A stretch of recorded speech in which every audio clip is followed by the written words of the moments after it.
Caution in order to ensure the safety of the client. In this program, we will discuss the situations which call for chest tubes.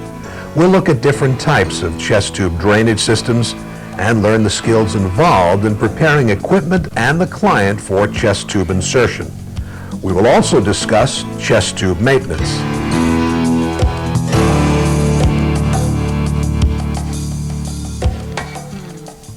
In order to learn the indications for a chest tube, it's important to understand the respiratory system. A chest tube is a catheter inserted through the thorax for the purpose of removing fluid or air from the pleural space and reestablishing normal intrapleural and intrapulmonic pressures. The pleural space is a thin film of liquid lying between the outer layer of the lung and the inner layer of the chest cavity. It permits smooth, gliding movement of the lungs along the chest wall. Normally, air is not present in the pleural space. When air or fluid enters the pleural space, the pressure gradient within the respiratory system is disturbed and the lung may collapse or fail to fully expand. Chest tubes are commonly used to drain air or fluid after thoracic or cardiac surgery, chest trauma, and in the treatment of pneumothorax or hemothorax. Pneumothorax occurs when there is a presence of air or gas within the pleural space. Pneumothorax may occur spontaneously or be the result of chest trauma or an invasive procedure such as surgery. The client commonly experiences pain and dyspnea, which worsens as the size of the pneumothorax increases. Hemothorax is an accumulation of blood or fluid in the pleural space. A hemothorax may result from trauma or may occur secondary to rupture of small blood vessels from inflammatory processes such as pneumonia or tuberculosis. Treatment of a pneumothorax or hemothorax involves insertion of one or more chest tubes into the affected pleural space.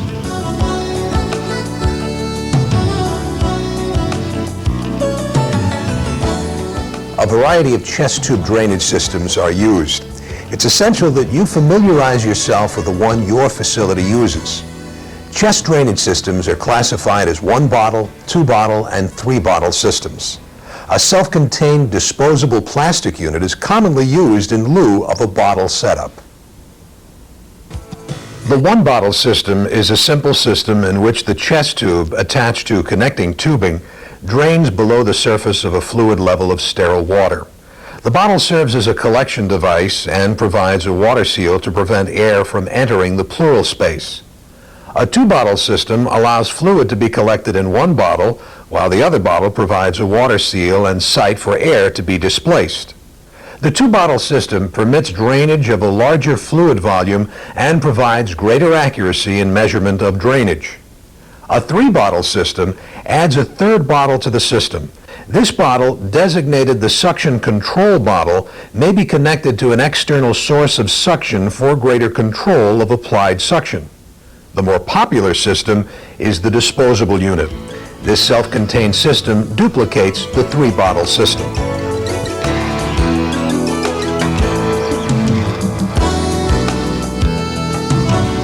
Chest tubes are used after surgery and chest trauma and for pneumothorax or hemothorax. Chest tube insertion may be an emergency procedure.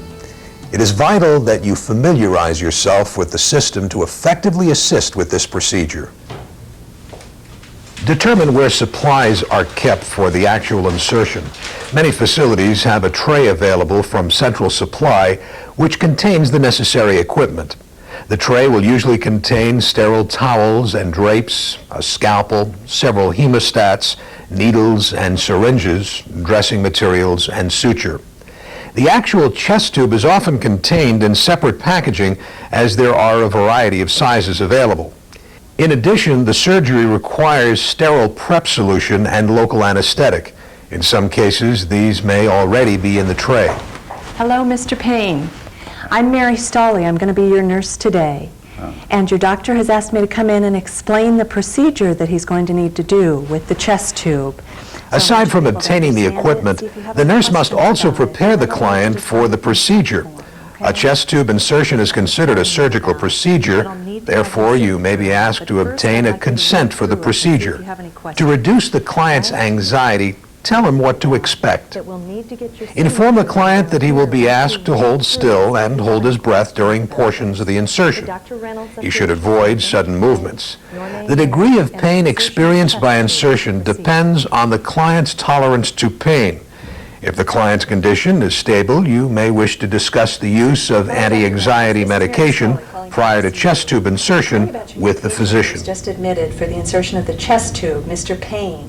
To treat a pneumothorax, chest tubes are usually inserted in the second or third intercostal space of the mid-clavicular line.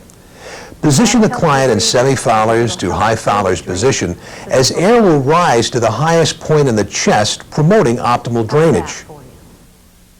For the hemothorax client, a high Fowler's position facilitates drainage of fluid within the chest.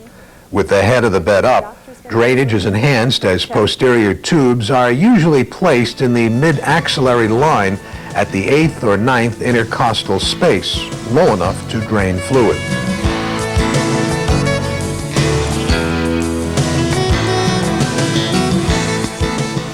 Once the chest tube is inserted, you'll need to continue to observe the client's respiratory status. Note the rate, rhythm, and effort of respirations. Auscultate breath sounds and palpate the chest around the insertion site for evidence of air within the subcutaneous tissue. If air is present, you will observe a crackling sound and texture upon palpation. Does that hurt you? Management of the client with chest tubes is centered around three goals: maintaining patency of the system, maintaining sterility of the system, and client safety. Patency of the system is essential, as any impediments to flow may cause a reaccumulation of air or fluid within the chest. To maintain patency of the system, inspect the tubing for kinks, dependent loops, or clots. The tubing should hang in a straight line from the top of the mattress to the drainage chamber. Reposition the tubing as needed to correct kinks or loops. Clots in the tubing should be evaluated by inspection. Determine if the clot is merely blood adhering to the tubing or if it is actually impeding the flow of drainage. You may be able to manipulate the tubing, a process known as milking, to advance the clot and ensure free flow. Stripping of chest tubes, a process by which the chest tube is compressed in a long stripping motion, is highly controversial. It should be performed only if hospital policy permits and there is a physician's order. Stripping generates large negative pressure within the thorax and has the potential to pull lung tissue or pleura into the drainage holes of the chest tube. In a healthy individual, the pleural space is a sterile space. Introduction of a chest tube into that space provides a portal for microorganisms to enter that space. Nursing efforts should be directed at maintaining sterility of the system to prevent secondary infection. Begin by washing your hands before and after assessing the client and the chest tube drainage system. Don gloves and inspect the chest tube dressing. Note any drainage and reinforce or change the dressing with aseptic technique as needed. Pay close attention to the client's temperature as well. A rise in temperature may be indicative of an infection. Collaborate with the physician if you detect signs or symptoms of infection. While caring for a client with chest tubes, you must provide a safe environment. Hello, Mrs. Sweetser. Due to the location of the chest tube within the thorax, problems may prove catastrophic. Make sure the drainage catheter is secure and the tubing will not be pulled. Ensure that the water seal is at an appropriate level and that all connections are tight. Many unit policies dictate that connections should be taped to prevent inadvertent disconnection. If suction is ordered, verify that the suction is at the prescribed amount. In order to function properly and ensure a water seal, the chest drainage system must be upright and below the level of chest tube insertion at all times. A properly functioning system will demonstrate a rise in fluid level in the water seal with inspiration and a fall with expiration. If the client is being mechanically ventilated, the opposite will be true. Although fluctuation in the water seal level is expected, Bubbling should only occur in the early phases of care. The presence of continued bubbling is indicative of an air leak in the system. Extreme care should be taken to ensure that the system is operating properly, particularly when the client changes position or must be transported. When assessing a client with chest tubes, the nurse should note the color and amount of drainage, the client's vital signs, and skin color. Notify the physician of any irregularities. For safety, keep a bottle of sterile saline on hand at the client's bedside. If the chest tube becomes disconnected from the drainage system and there is no contamination, reconnect the system. Otherwise, have the client exhale and cough. Good. Good. And clamp the tube until a sterile connection can be reestablished. If the drainage collection device breaks, submerge the end of the chest tube in sterile saline to reestablish a water seal until a new drainage system can be assembled. Although chest tubes are rarely clamped, provide 2 shotted hemostats for each chest tube. Attach them near the head of the client's bed with adhesive tape. Shotted hemostats have a protective covering over the end of the clamps. This prevents the hemostats from penetrating the chest tube.